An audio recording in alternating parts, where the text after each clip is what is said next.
ya day some be editine ever ya mind gani muhan missy and some nano if I young sister. Ya mama evangelist Dina Asamoah.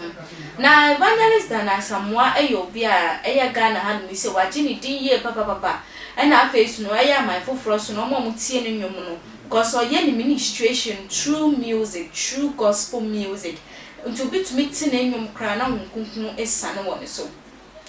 Enka no na ya mama no eyobia na chese na ho fama kra ye hu say yes this is a true Christian. But say no yetumu say wa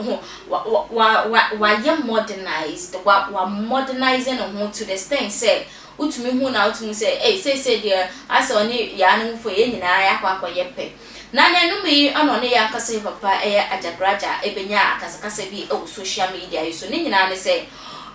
since ajagraja ne nam ho yi ajagraja enye nyame nipa ono nya nyobi arade afre no na mbo no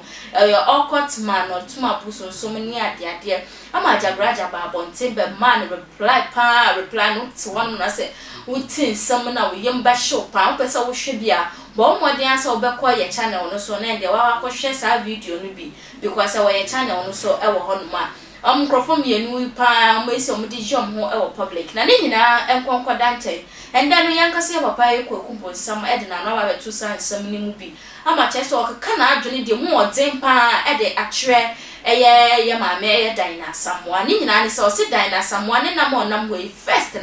no a very true Christian but say ni pa de o bisane say o ye Christian and also o ye Christian because first no na ne dressing on fine me and canning me any home crowd by the dressing in nyama bi o ye no e kire so o ye nyam sumni but say ni pa de one or the meet to any me so two afa so no ne dressing crampo and ne kasa bi ni nyama oba mbonten be kasa no ne kire so o ye nyam sumni to bisane say and you also nyame ana so o ye follow the crowd enu no pese o ye dey obisa na asem ne beto abonten so mi akasa me bra boatin etin sem ni bi no sinto hima we dia wo se etumi pray mu efefa won na me kire ma adwen kakra e de fa sansem no because dia ye papa ye Kweku Bonsam e ka no efa baby ye efa baby enya dada na Asamoah so ye no so no efa baby utum se ye di ne ye se ye be ye ne sa e wo sa kwa no so ntende no mi akasa mbra boatin wa ha ma me twem be no na chese ya fa nkomo hwehwe no en hwehwe so bo bia bokode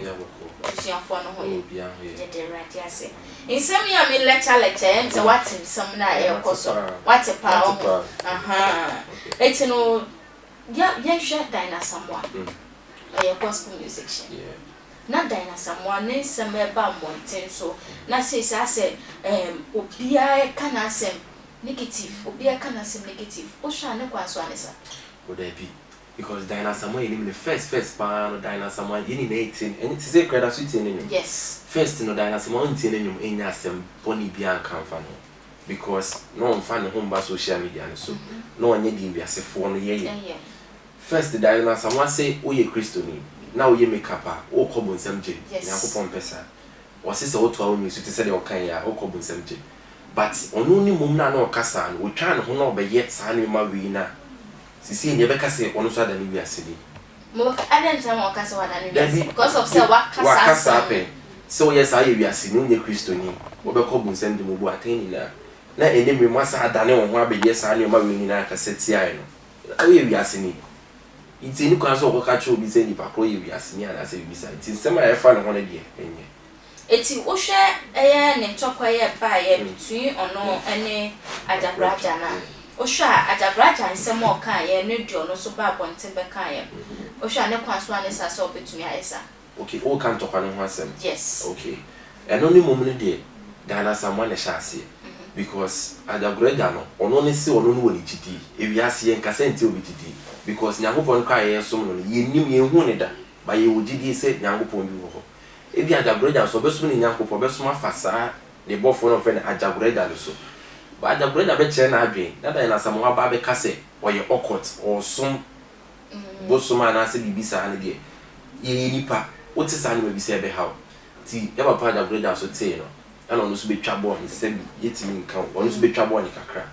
ana Dina Asamoah so akotutu bi amane no wo ye Kristoni wo na se so ye Kristoni wo ye Kristoni a eni kwanse na wo se nipa ko ye wiase eni kwanse wo so so nipa crosso sure Ati ase because Nyankopon no ye de Yesu so ne dia.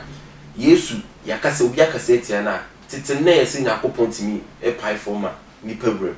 Obi akase Nyankopon na akasa ni bakro be dili. Ba wo na we hu Kristo ni tinti na atwa me na me Kristo ni me na me kwama no. Tisi e ko ye de sika ntwa me wo wu kokwa wo wu kwase wu. Ati ase iti dana Asamoah hono so me hu ni se ntwa yi. Obi a kire na adwen ne so monko nso so monko ai se Kristo for take Muslim is awesome Allah into one sum papa there be also some there because I got brother man who's condemn me Christianity say Christianity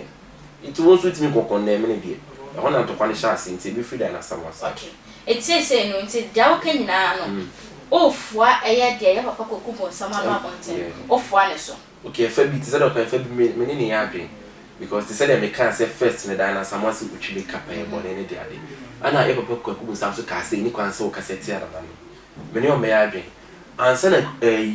emrofo ne ba ha de Bible na bre abi introduce Christianity a chelo ni ene na no mo sombosom yes na Ghana ye de no si ye sombosom me kai me na maame e ka kire me say omo motam no mo ni mo bi e friend Bonsam okay say yes we ye Bonsam there bi omo ni Bonsam omo de ni say omo som Nyankopon ti ni ampon e fa bosom so na bosom dia ko because omo nya honhom na omo dia ko Nyankopon it broni so bai no say there bi Kristo ebe wuji ye nkwa it yesum nyame ye nso mo fa ne so it is abosom obi sum bibi na akase ba krosom bosom nti no onko heaven ana say onye Kristo ni ana onye Nyankopon ni padia bi me no nya bi nti de Kweku Bonsam kan yeah we say obu aten so Bible no say ni embu aten nti no bi en de na Asamoah de na enu kra it me ne ya papa Kweku Bonsam be adwen oni Kweku Bonsam be adwen nti fa be na umfa ne nya adwen okay if I be a memfa ne nya adwen so say to be a kasa a kire oba e say onya to bo ase because o hwe e papa adakureda ne Kweku Bonsam na ase akweso omuni buo bi de ma no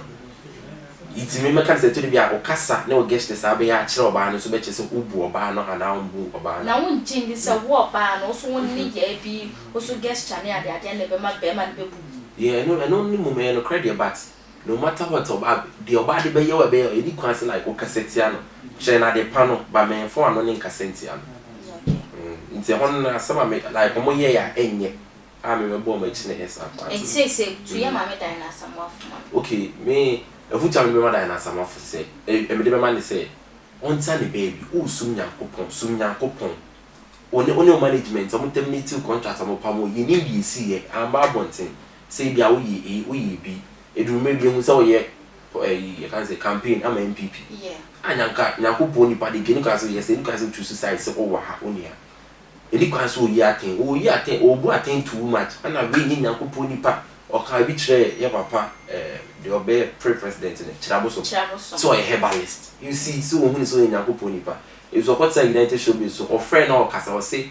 Nyanko o say papa penny a Nyankopon e penny so bi sa Christopher no things bi o de man you see a three bi o confuse ne ho me nya ten me mbu ni pa say ni pa ye Bonsam tina wo de ho una wo di say Yesu Kristo be woman so Yesu a tina wo de ho me nkubu obi aten kan che ni pa ko say o som bosom on free nyame ho e bi yes a ni pa ko ntwa ni so fu time man so on twa ni free sa ni man social media ne dia we Kristo ni social media ni o de so asori abon pa we video Bible we patuntum Nyankopon eno ano ba wo chisi class there bi apese o training there me who is training now or person be o training who is training na dey be o person training because they be o person by news they be ada na Asamoah ya me dan na Asamoah ya bra bo atensinti futu adoma wa ne say asrawa da ebe ya me ji hu free air social media so na dey pa kokko ebi mu netina na usori a tuntum ewura de bon pa ye na ye sena na wusitie kanen no ne ba ne say betumi aboa wo ama obuo na chese Ghana for dodo na ye wo ma wo ne betumi arise biom na de ama na afei so ne kasam no so no sanso ka say ya de aye papa eye Kweku Bonsam ne ajakraja Messi amune ya mami kasa ye mune na kasa ye because oba de oni oba be kasa no beti ase a akrokro na afei so no ntobo ase kwan so na ne na kasa na de wate ase enti mo so no se next time na bibi sa na ye mame ne yes ampamcho ya ma wontia na sa kwan no so yes ramada high attention TV nti bon mo de aso be like wa share na wa comment we video sini nyina eso na we di channel no ho adanse e de achira foforo o yes aso na erade ehwa ya de a wo share mo abonti abom samran ne from ohema echa